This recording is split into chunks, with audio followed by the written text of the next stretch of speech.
Hello and welcome back to my channel. If you have been following the series that I've been doing on menopause, today's video is going to be slightly different. Today's video is going to be personal because today I'm going to share with you my own personal journey with menopause, the things that I experienced, what I did that worked, the things that I did that didn't work, and how I'm surviving. I'm still going through menopause, so it's not in the past, it's actually very present as we speak, and judging from the time of the year, it is very present indeed.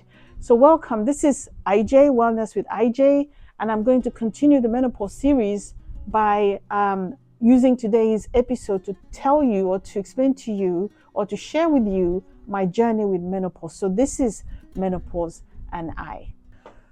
Menopause is a phase. I've said it several times. It's not an illness, it's a phase. And that phase can last for a very long time for some women. And so because of the fact that it can last over a long period of time, it can transform your life, it can change the way that you live your life, it can change the way your body handles issues. It just causes so much change that sometimes you can become a totally different person, different from what you have ever known yourself to be. And if sharing my own personal journey is going to help one person deal with menopause, get ready for menopause, then I think that I have done my job. So let's begin. I started noticing early signs of menopause, I would probably say about 5 years ago. Now, I am not one of those people who is self-aware. I'm one of those people who might not be able to tell you how certain things affect my body. I'm not too conscious about my body. So I'm going to talk about when I started to notice a difference. I would say that it was 5 years ago. And the reason for that is because there are certain other indicators of menopause that I was not in the position to experience. So 5 years ago, it started with feeling hot every now and then, feeling a little disorganized, and just not sleeping. Now, when I say not sleeping, I've never really been a good sleeper. But I think I would tell you that in the past 5 years, there were nights that I would be really tired, but getting to sleep was very difficult. But the heat was the symptom that made me realize that, something had begun to change. And so it was the odd heat here, the odd brain fog here, the odd irritability there. Those were the signs that I started to feel when this started. I'm a pharmacist, like I've said several times. So if you ask me what menopause is about, I can explain to you what happens to your body when you go through menopause. I can talk to you about different ways to manage it, hormonal therapy, non-hormonal therapy, and what happens to your body in general when you go through menopause. However, when I started to experience menopause, all those things that I knew were completely out of the window. I did not even realize that that was what was going on.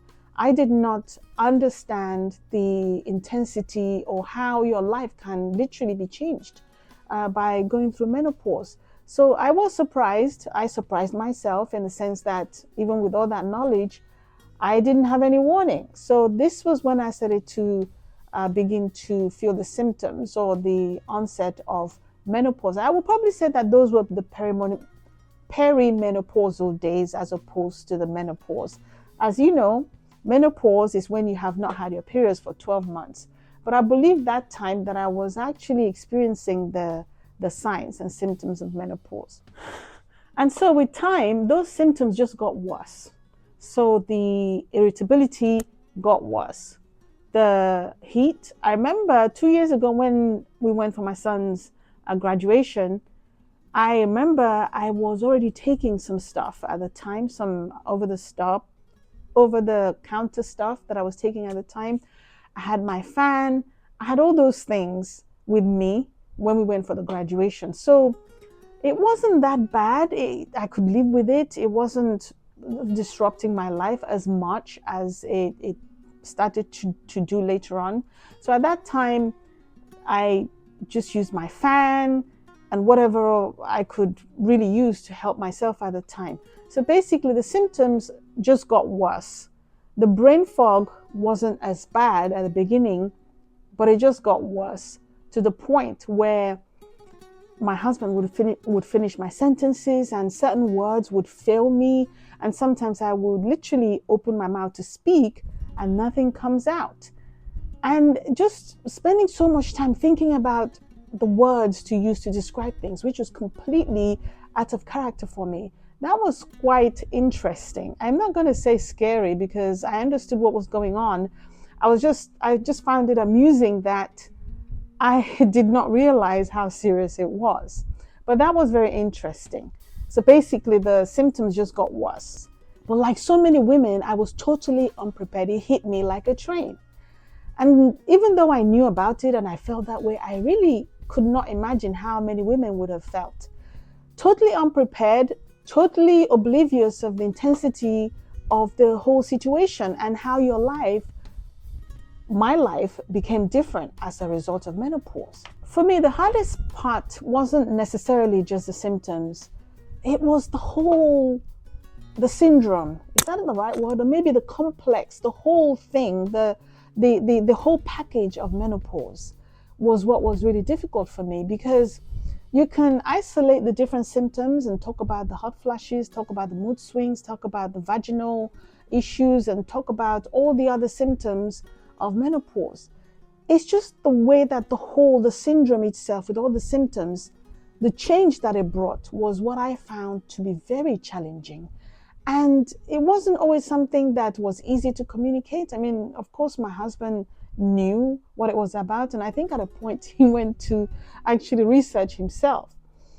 But it's just the way that this would be just you and you're dealing with it. And nobody understands how difficult it is to live your life when you haven't slept. And that was very difficult for me to be able to function without sleep or with very little sleep. If you knew me or if you know me, you know that I have a lot of things that I do and I'm always trying to save the world. This time I just could not. I felt so crippled and so disabled by the whole experience. And sometimes I would sit there and I would look at some of the things that I would normally do and I just could not do them. And I felt very sad at a point. You know, depression and mood swings or mood changes, that's one of the things that happen during menopause. And I don't know whether that was a direct thing, that I was becoming depressed, or whether I was just disappointed and unhappy about the fact that things had changed so much that I wasn't myself anymore. And sometimes I would sit there and I would feel that I was watching myself because what was happening was not in line with my normal way of doing things. So that was the most challenging part of menopause for me, not just the symptoms, but the whole package, the whole change. And I started to wonder if I would ever feel normal again, if I would ever go back to how I felt before I started to get all these symptoms, if I would ever get a good night's sleep, if I would ever spend a whole day without getting a hot flash, if I would ever wake up in the morning, go for my run without the fogginess, in my brain or in my head because I hadn't slept or because of whatever reason that was. And that was difficult. Just the thought that this might just be it for me, that this is going to be my new normal, was very concerning. And I really don't want this video to be long, so I'm going to stop it here so that I can do the next session where I will share with you the things that I tried that worked and the things that I tried that didn't work, and what my view, my personal opinions are to do with the other remedies that people can take or the things that they can try to make life easier for them. And until the next video, thank you for watching. If you have learned something, please subscribe to the channel, like the video, share it to all those wonderful women in your life or your lives who are going through menopause or who are getting to where they're going to begin to experience the symptoms.